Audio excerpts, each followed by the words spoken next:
Em nome do Pai, e do Filho, e do Espírito Santo. Amém. O nosso estudo de hoje é da primeira carta de Pedro, no capítulo 3, versículos de 1 até o versículo número 7. Ou seja, são 7 versículos que querem nos direcionar a respeito da relação entre marido e mulher, entre esposo e esposa. É muito importante, quando vamos estudar o texto sagrado, entendermos o contexto cultural em que se vive, na qual a palavra foi escrita e dirigida, sobretudo, para os povos daquela época e de acordo com essa cultura.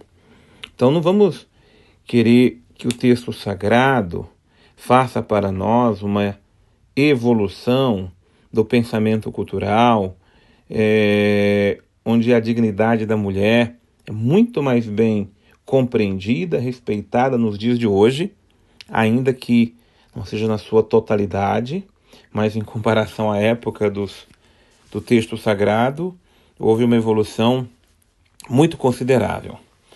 Por isso que o texto já começa dizendo: ó mulheres, sede submissas aos vossos maridos, e esses sede submissas aos seus maridos, né, também sejam, falando primeiro daquela submissão que nós temos que ter para as autoridades, os governantes. Essa submissão não é uma submissão de inferioridade, como se o outro fosse o maior e nós fôssemos o menor, as mulheres fossem menores, tá? Os homens maiores, as mulheres menores, então numa escala de degrau de importância. Não, essa submissão é, na verdade, aquela comunhão de relacionamento onde se entende o papel que cada um tem na casa. Óbvio que numa cultura patriarcal, e uma cultura patriarcal tinha com certeza uma influência ou uma ascendência machista maior, né? Onde o papel do homem era de dominância, ele era o senhor da casa, mas a mulher é a senhora da casa. Então, na evolução do próprio pensamento espiritual, essa submissão não é uma submissão de inferioridade, mas uma submissão ao estado matrimonial. Uma mulher casada, ela não é uma mulher totalmente livre. Ela tem a sua liberdade de mulher, mas ela não pode fazer tudo que vem na sua cabeça ou na teia sem ter comunhão, sem ter diálogo e sem ter um mútuo entendimento com aquele na qual ela se casou. Porque isso, sobretudo, não é nem por uma questão jurídica, não. Isso é até por uma questão de testemunho. Porque o que a palavra diz? Porque se eles não obedecem à palavra, e aqui quando diz isso, é porque se trata sobretudo de muitas situações de mulheres cristãs que se casaram com homens que eram pagãos ou não eram convertidos à fé cristã. Uma vez que uma pessoa não é convertida à fé cristã, essa pessoa não tem submissão à palavra de Deus. Mas se o homem não é, pelo seu exemplo, pela sua humildade de mulher, eles serão conquistados, mesmo sem a palavra da pregação, pelo simples procedimento de suas mulheres. E aí é bonito, porque a primeira forma da conversão é através da palavra pregada. Mas muitas vezes, ou seja, é a forma da palavra chegar aos corações. Mas a palavra pregada, ela tem que ser acompanhada da palavra vivida. E muitas vezes a palavra não tem condição de ser pregada, pelo menos de uma forma direta, mas ela vai ser pregada pelo testemunho de vida. Então, a mulher que testemunha para o seu marido uma vivência cristã, de humildade, de modéstia e dos outros elementos que a palavra que vai nos dar agora, ela consegue edificar a sua própria casa. Mesmo assim a palavra pregada, pelo simples procedimento de suas mulheres. E o versículo 2. Ao observarem a vossa vida, a vida das mulheres, de uma forma casta, simples ou ainda reservada, e aqui essa forma tanto casta como reservada, é importante lembrar que uma mulher casada precisa viver a pureza, a castidade própria do casamento e, ao mesmo tempo, ter aquela atitude de moderação. Ela não pode ser uma mulher espalhafatosa, ela não pode se comportar na sociedade, no trabalho, como se ela fosse uma pessoa solteira ou sem compromisso. Não, a palavra deve estar aqui realmente chamando a atenção para a direção do comportamento que a mulher casada precisa ter. E aí, a partir do versículo 3, eu fiquei aqui pensando quando fiz meu estudo, que esse versículo 3, ele na verdade, ele chateia muitas mulheres, né? Porque ele vai muito direto na questão dos adornos, né? Das vaidades, daquilo que a mulher gosta de usar para se adornar. Então, não seja o vosso adorno o que aparece externamente. Então, cabelos trançados, ornamentos de ouro, vestidos elegantes, mas tende um ornato interior e oculto do coração, a pureza incorruptível de um espírito suave, pacífico, o que é tão precioso aos olhos de Deus. Ele vai dizer que é assim que se ornavam, se arrumavam as mulheres de Deus, que esperavam em Deus e eram submissas também aos seus maridos. Então, não é que mulher não precisa se arrumar, não precisa se adornar, não precisa usar os adornos exteriores, mas preciso dizer, com a autoridade da palavra de Deus, que as mulheres devem, de fato, evitar os exageros. A mulher não pode ser uma árvore de Natal, de forma nenhuma, que ela está com o corpo inteiro adornado de coisas que chame atenção para si pela quantidade de coisas que ela usa no corpo inteiro, né? Não há uma medida, não é a igreja, nem o padre, ninguém que vai medir quantidade de coisas, quantidade de brincos, de braceletes, mas se orne, se adorne, se arrume com simplicidade e com modéstia, porque todo o exagero tira de si a própria beleza original que a mulher tem. Que a sua beleza nunca dependa dos seus adornos, mas os seus adornos sejam um simples complemento, suave, leve, uma beleza mais exterior.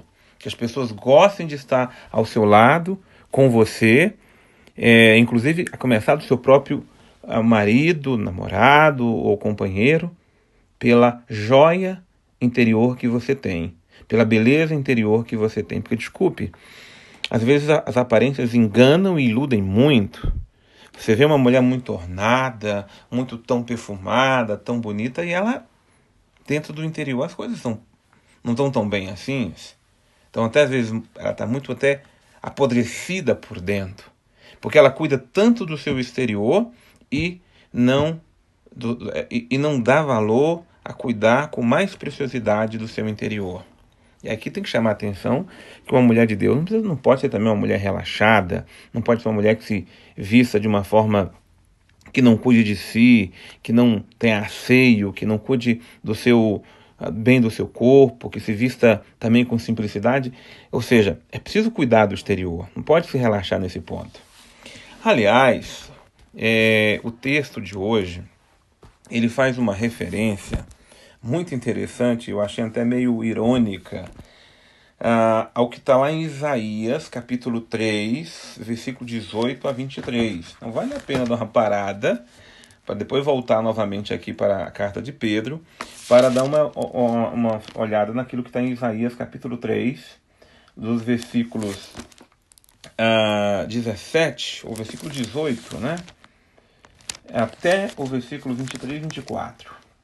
Diz assim, lá em Isaías: naquele tempo o Senhor lhes tirará as joias, as argolas, os colares, as lúnulas, os brincos, os braceletes e os véus, os diademas, as cadeias e os cintos, os frascos de perfumes e os amuletos, os anéis e os pingentes da fronte, os vestidos de festas, os mantos, as gasas e as bolsas, os espelhos e as musselinas, os turbantes e as mantilhas. Então, em lugar de perfume, haverá podridão. Em lugar de cinto, uma corda. Em lugar de cabelos encrespados, tudo arrumado, uma cabeça raspada. Em lugar do largo manto, um cilício e uma cicatriz em lugar da beleza. Para quê?